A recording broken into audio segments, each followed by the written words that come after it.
The city of the future, Telosa. Do you know any city who is called the city of the future? Maybe India's Bangalore, or maybe United States Telosa. Given that Telosa is located either in Utah, Nevada, Idaho, Texas, or Arizona, which are all basically from the U.S., the idea of a city of the future sounds incredibly exciting. The U.S. has always had the ability to influence the rest of the world, making it one of the most developed nations. Although the sponsor of this future city is aiming for a utopian city after all. Now, Telosa is a supposed utopian planned U.S. metropolis that was unveiled in September 2021 and was the idea of American millionaire Mark Lohr. However, what exactly is Telosa, and why is it referred to as the city of the future? Well, in today's video, we'll talk about Telosa, United States, or maybe it's Utopia City of the Future. Let's find out. But before we start, please give us some of your time to like, subscribe, so that you're always updated whenever we upload a new video. Now let's begin by knowing what Telosa is. Former Walmart.com CEO and billionaire Mark Lohr has declared his intention to build the utopian city of Telosa by the year 2050. Between 2016 through 2021, Lohr led Walmart's U.S. online business as CEO. However, he decided to leave the giant retailer in order to devote all of his attention to starting Telosa.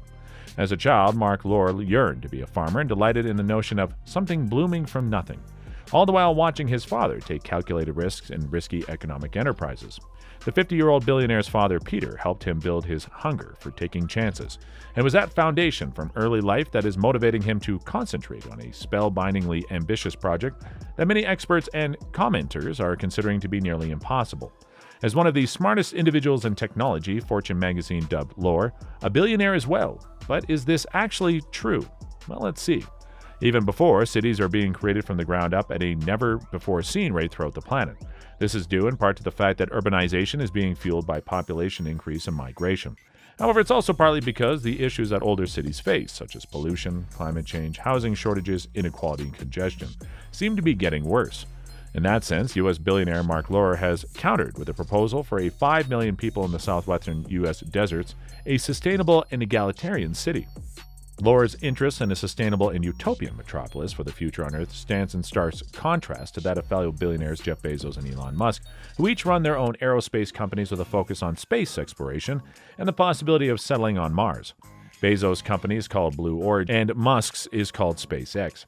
Yet people are actually loving his idea. Telosa is said to be a city that aspires to establish a global standard for urban living, enhance human potential, and become a template for future generations.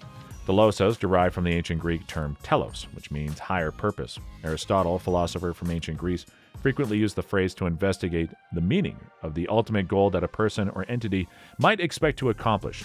In his introduction to Cicero's De Finibus, scholar Bill Thayer interpreted Aristotle's ideas referring to the supreme objective of man's endeavor.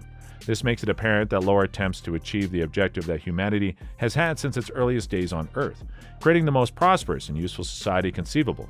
In an interview with Fortune, Lohr stated, "I'm attempting to develop a new model for society where wealth is earned in a fair way. It doesn't burden the wealthy and it doesn't raise taxes. It is merely returning to the populace and citizens the wealth that they contributed to creating," he further claimed. According to Lohr, the city of Telosa would continue to possess the land even while residents would be allowed to construct and sell their own dwellings. In his 1879 book, Progress and Poverty, political economist Henry George espoused George's concepts, which served to the foundation for the planned property ownership in the city. Anyone would need a license in order to construct, maintain, or sell a home, building, or any other type of structure, and people would own the land jointly through a community endowment. The main intent of building a city in the desert, according to Lohr, would be to ensure that the community would own it and receive full appreciation for the land.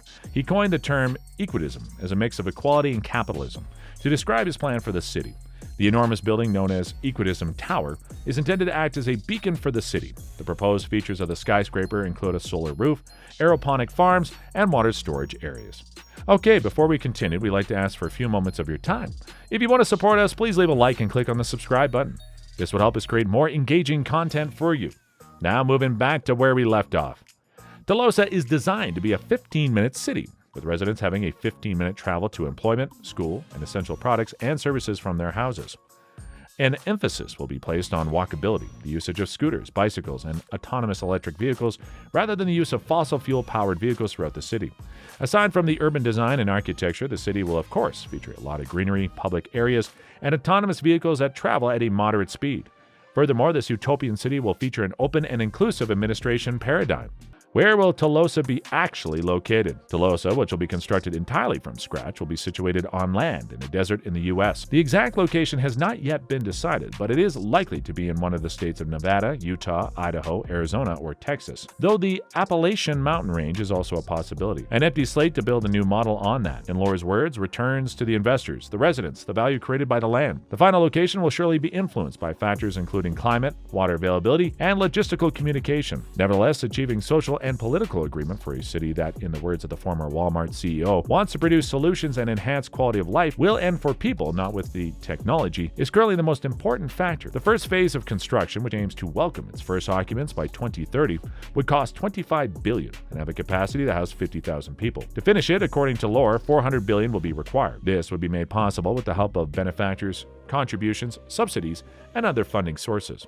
It doesn't seem like the most sustainable or wisest decision to start from scratch while building a city in the desert.